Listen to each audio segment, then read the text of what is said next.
अस्सलामुअलैकुम वरहमतुल्लाहि वबरकातुहू। हमें अपने नबी पाक सल्लल्लाहु अलैहि वसल्लम की मोहब्बत और अपने दिलों में अपने नबी पाक सल्लल्लाहु अलैहि वसल्लम की गुलामी का जज्बा रखना चाहिए। क्या कभी हमने कोशिश करी है कि हमें अपने नबी पाक सल्लल्लाहु अलैहि वसल्लम की ख्वाब में ज़ियारत भी हो? ये तमन्ना हर मुसलमान को रखनी चाहिए, मर्द औरत, हर बच्चे को, बूढ़े को ये तमन्ना होनी चाहिए कि हमें अपने नबी पाक सल्लल्लाहु अलैहि वसल्लम की ऐसी मोहब्बत हो कि जब हम सोएं तो हमें अपने नबी पाक सल्लल्लाहु अलैहि वसल्लम की ख्वाब में ज़ियारत हो। वो कैसे होगा, आज की इसी वीडियो में मैं आपको इसके बारे में बताऊंगा कि हमें कैसे अपने नबी पाक सल्लल्लाहु अलैहि वसल्लम की ज़ियारत हो ख्वाब में, उसका क्या अमल है, उसका क्या तरीका है, हम क्या करें ऐसा कि हमें अपने नबी पाक सल्लल्लाहु अलैहि वसल्लम की ख्वाब में ज़ियारत हो। और हमें अपने नबी पाक सल्लल्लाहु अलैहि वसल्लम की जब ज़ियारत होगी तो हमें कितना अच्छा लगेगा, हम अपने नबी पाक सल्लल्लाहु अलैहि वसल्लम को अपनी आंखों से देखेंगे। हदीस में भी आता है कि हमारे नबी पाक सल्लल्लाहु अलैहि वसल्लम ने फरमाया, जिसने मुझे देखा ख्वाब में तो मुझे ही देखा, क्योंकि शैतान को भी इस चीज़ का हुक्म नहीं है, इजाज़त नहीं है कि किसी उम्मती को ये दिखा सके कि हमारे नबी हैं। शैतान को भी इस चीज़ का हुक्म नहीं है। तो किसी ने अगर देखा ख्वाब में हमारे नबी पाक सल्लल्लाहु अलैहि वसल्लम को, तो ख्वाब उनने नबी को ही देखा।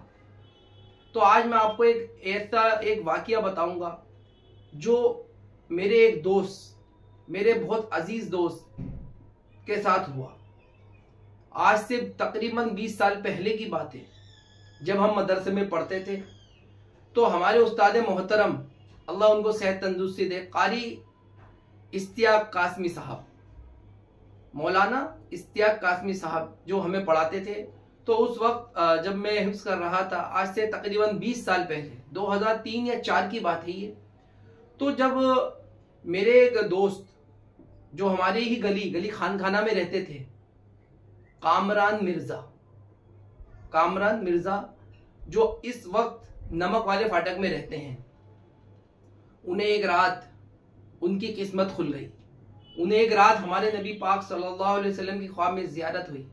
हमारे नबी पाक सल्लल्लाहु अलैहि वसल्लम ने उन्हें अपने सीने मुबारक से लगाया। तो जब उन्होंने ये ख्वाब देखा तो उन्होंने हमारे उस्ताद मोहतरम कारी इश्तियाक कासमी साहब को वो ख्वाब की बताया। तो उसके ख्वाब की ताबीर हमारे नबी पाक सल्लल्लाहु अलैहि वसल्लम ने उनको बताई। तो उस की वजह क्या थी, हमारे दोस्त कामरान को कैसे हमारे नबी की ख्वाब में ज़ियारत हुई, इसी बारे में आपको मैं आज बताऊंगा। बताने का मकसद सिर्फ ये है कि हमें भी उस चीज़ का शौक पैदा हो, हम भी उस अमल को करें।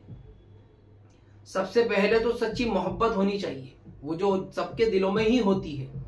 लेकिन हमें ऐसा क्या अमल करना है कि हमारे नबी पाक सल्लल्लाहु अलैहि वसल्लम की हमें ख्वाब में ज़ियारत हो जाए। तो उसका अमल ये है जो हमारे दोस्त कामरान ने करा।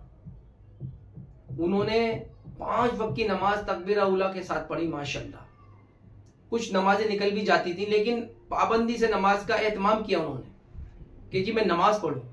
उसी वक्त उन्होंने कुरान पाक पढ़ना शुरू करा। शुरुआत जब उन्होंने करी तो वो मुझसे ही करी, मुझसे पढ़ते थे वो नूरानी कायदा अम्मा का पारा, लेकिन पूरा मुझसे नहीं पढ़ पाए। तो हमारे कारी साहब के पास वो लगे, उन्होंने बड़ी शिद्दत से, बड़ी मेहनत से हमारे उस्ताद मोहतरम ने उनको कुरान पाक को पढ़ाया। वो अलग में पढ़ते थे मस्जिद में, गली गोंदनी वाली में। हम ऊपर फर्स्ट फ्लोर पे पढ़ते थे, वो नीचे पढ़ते थे अकेले में।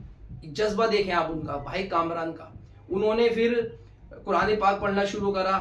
और एक अमल जो खास था उनका वो ये था कि वो 100 दफा या उससे ज्यादा ही दुरूद इब्राहिमी पढ़ते थे।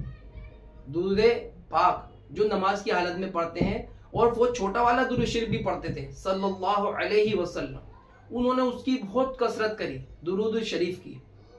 तो आज भी वो सोने से पहले 100 मरतबा बड़ा वाला दुरूद शरीफ, दुरूद इब्राहिम अपने ऊपर उन्होंने फर्ज कर रखा है, वाजिब कर रखा है कि पढ़ना ही है। कोई सी भी कंडीशन हो, वो रोजाना रात को दुरूद शरीफ पढ़ते जरूर हैं। तो मेरा बताने का मकसद सिर्फ और सिर्फ ये है कि हमारे अंदर भी ये जज्बा हो कि हम रोजाना नबी पाक सल्लल्लाहु अलैहि वसल्लम पे दुरूद शरीफ पढ़ें, कुरान पाक की तिलावत करें, नमाजों का एहतमाम करें। और उससे भी एक चीज और बताना चाहूंगा कि हमें हलाल खाना है, हराम से बचना है। कोशिश ये करनी है हमें कि हम जो नियाज नजर की चीज होती हैं उनसे भी हमें इंशाअल्लाह बचना है। जिन चीजों को हमारी शरीयत ने, हमारे नबी पाक सल्लल्लाहु अलैहि वसल्लम ने मना फरमाया है, उन चीजों से हमें बचना है।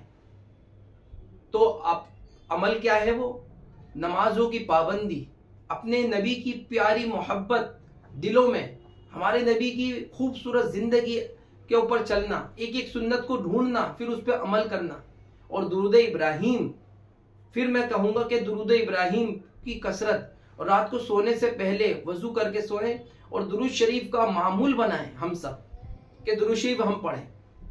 तो हमारे जो भाई कामरान हैं माशाल्लाह आज भी वो इसी पे कायम है माशाल्लाह। वो रोजाना रात को सोने से पहले दुरूद इब्राहिम की एक तस्बीह पढ़ते हैं और दिन भर में सल्लल्लाहु अलैहि वसल्लम हर नमाज के बाद लातादाद दफा पढ़ते हैं माशाल्लाह। तो भाई कामरान जो हमारे दोस्त हैं, उनका बेटे का कल रोजा है माशाल्लाह, अबू बकर का, नमक वाले फाटक में। इंशाल्लाह में आपका भाई भी उसमें जाएगा इंशाल्लाह। और दुआ करें कि अल्लाह ताला उनके बच्चों को, दो बच्चे हैं उनके, अबू बकर और उमर, अल्लाह उनको दीन का दाई बनाए, हाफिज कुरान बनाए, और अल्लाह हमें भी अपने बच्चों को ऐसी तरबियत देने वाला बनाए जैसे हमारे दोस्त कामरान देते हैं। और अल्लाह उनके वालिदा की भी तंदुरुस्ती अता फरमाए। उनके वालिद साहब की ने मग़फ़िरत की दुआ करिएगा, इकबाल मिर्जा, अल्लाह उनकी मग़फ़िरत फरमाए और उनकी सारी परेशानी को दूर फरमाए। और अपने भाई को भी दुआओं में याद रखिएगा। और इस वीडियो को सवाब की नियत से ज्यादा अपने दोस्तों में शेयर करिएगा। अस्सलामु अलैकुम व रहमतुल्लाहि व बरकातुहू।